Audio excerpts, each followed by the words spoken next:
Stand at the edge of the Fraser River estuary on a morning in early summer, and Vancouver's ecosystem feels ancient and unshakable.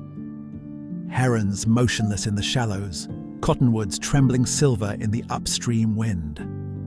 But somewhere beneath that stillness, something has shifted.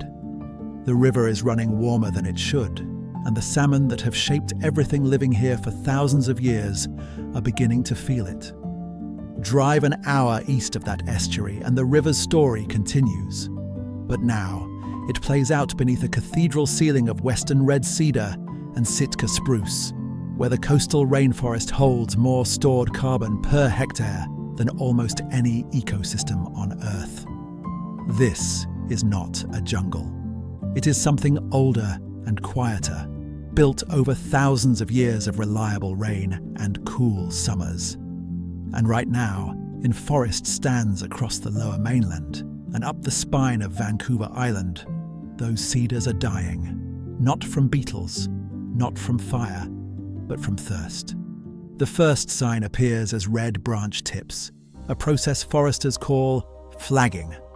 The tree can still recover at that stage, but if the thirst persists, it will die. What makes this so disorienting is where it's happening. Western red cedar dieback across the region is most likely caused by back-to-back drought years in a rainforest. That is the paradox. These trees evolved for moisture. They are the rainforest. The species cannot withstand extended drought stints. The lack of water weakens the shallow-rooted tree over time, and after a few summers of drought, the finer roots are lost, and the tree loses its ability to take up moisture at all. The cedar doesn't drown, it desiccates. Declining red cedars tend to die from the top down. During severe or prolonged drought, the tree may not be able to transport enough water to the upper canopy where the leaves need it to photosynthesize. So the trees shed leaves and begin to die downward from their crowns. Stand beneath one of these giants and look up. The top third is bare, rust red, already gone. The rest of the tree is still green, still breathing. But the clock is running. Now zoom down from that dying canopy to the forest floor, because what happens up there does not stay up there. The western red cedar is not simply a tree, it is infrastructure. Its fallen needles acidify the soil in a particular way. Its root network partners with fungal threads that move water and nutrients between trees across entire hillsides. When the cedar weakens, that underground web phrase, the insects that depend on its specific bark chemistry disappear. The mosses that colonize its base dry out. The cascade moves downward, layer by layer, from canopy giant to the barely visible life living in the duff beneath your feet. And then the cascade keeps moving all the way to the river. The Fraser River, which the Hook established as the spine of this entire ecosystem, is running hotter than its historical mean. As water temperatures rise, young salmon face increasing heat stress at vulnerable stages of their lives. The predicted 2026 peak temperature for the lower Fraser reaches approximately 19.4 degrees Celsius around this time of year, above the historic mean for the entire season. For salmon, that is not an abstraction. Increases in average summer water temperature have doubled the number of days exceeding 20 degrees Celsius, the threshold at which physiological stress during migration measurably increases. Conditions point toward average to below average survival for many salmon populations returning in 2026, varying widely by species and life history. What we are seeing now is not a temporary anomaly. It is the baseline shifting.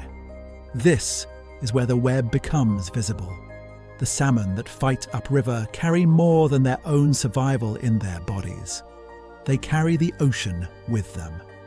Marine-derived nitrogen, nutrients built up over years at sea, arrives in the forest the moment a salmon dies on a gravel bar. Bears drag carcasses into the undergrowth. Eagles drop scraps in the canopy. The trees themselves absorb that nitrogen through their roots. Studies of old-growth coastal forest have found marine-derived nutrients in the wood of trees growing hundreds of meters from the nearest stream, carried there over centuries by fish. When fewer salmon return, the forest receives less of that nourishment.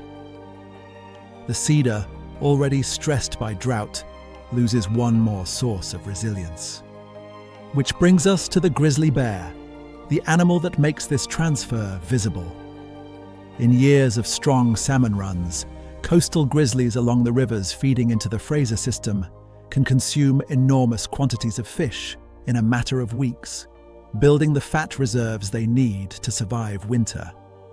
But returning adult salmon may encounter migration and spawning rivers that are very warm and low due to drought, meaning fewer fish reach the upper tributaries where bears traditionally feed. The bears range farther. They arrive at streams earlier. Their behavior is shifting in ways researchers are only beginning to document. The forest, the river, the salmon, the bear. They are not separate stories. They are one system, and the thread running through all of them leads back to the same source, a baseline that has moved.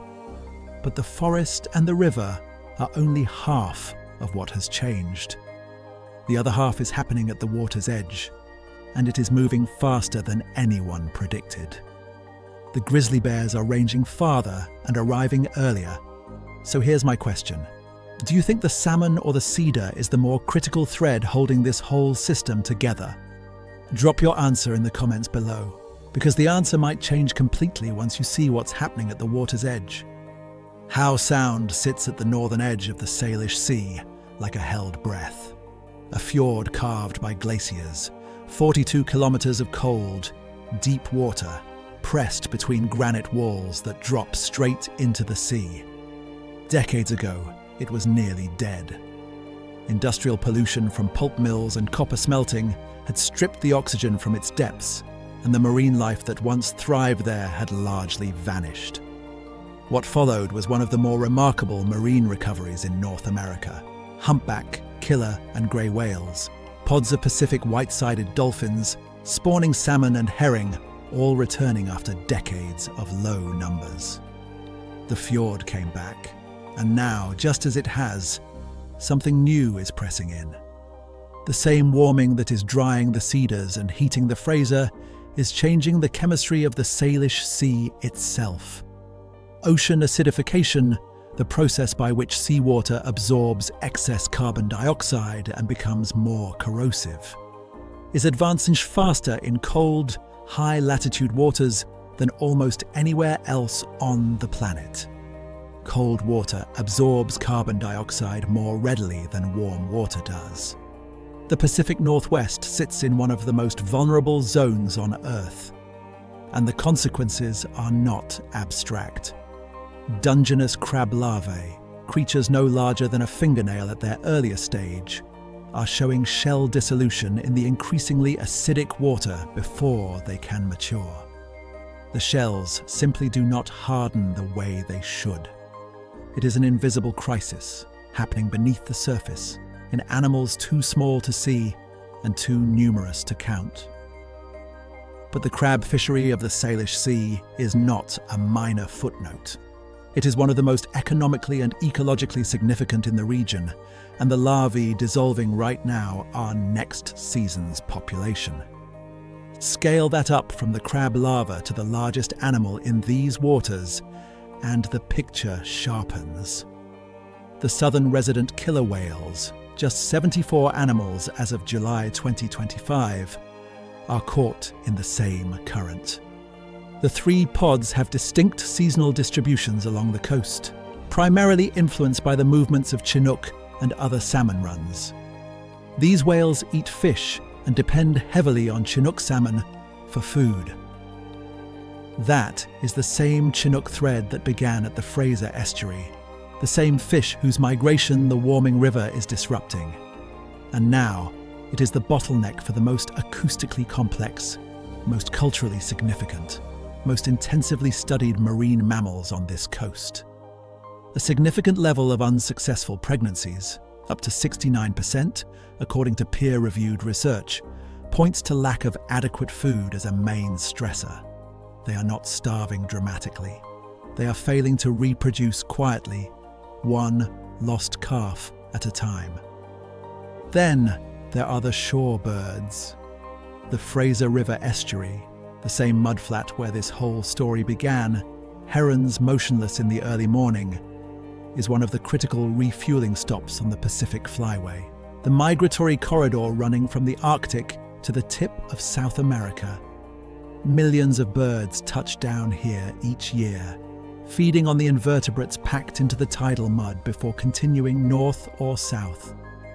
But the invertebrate communities in those mudflats are shifting as water temperatures and sediment conditions change. The ancient rhythm, birds arriving, food waiting, is becoming unreliable. And a shorebird that arrives at a depleted mudflat has no backup plan. It has already flown hundreds of kilometers to get here. But here is what makes this more than a catalogue of losses. Some species are adapting. Certain fish are appearing in the Salish Sea in numbers not recorded a generation ago, moving north as waters that were once too cold become tolerable. Elk and deer are shifting their seasonal ranges in the coast mountains. Species that ecologists once considered marginal to this region are establishing themselves in newly available habitat. The ecosystem is not simply declining, it is reorganizing, and reorganizing fast, into something that has no historical analogue. Vancouver sits at the convergence of mountain, river, forest, and sea. 4 systems, all in motion simultaneously. The question is not whether this place will change. It already has. The question is whether what emerges on the other side of this decade will still carry the threads we recognize. The salmon, the cedar, the whale, the mudflat teeming with life at first light, or whether we will find ourselves standing at the edge of something entirely new, with no memory of what used to be there. Subscribe if you want more like this, and watch the next video.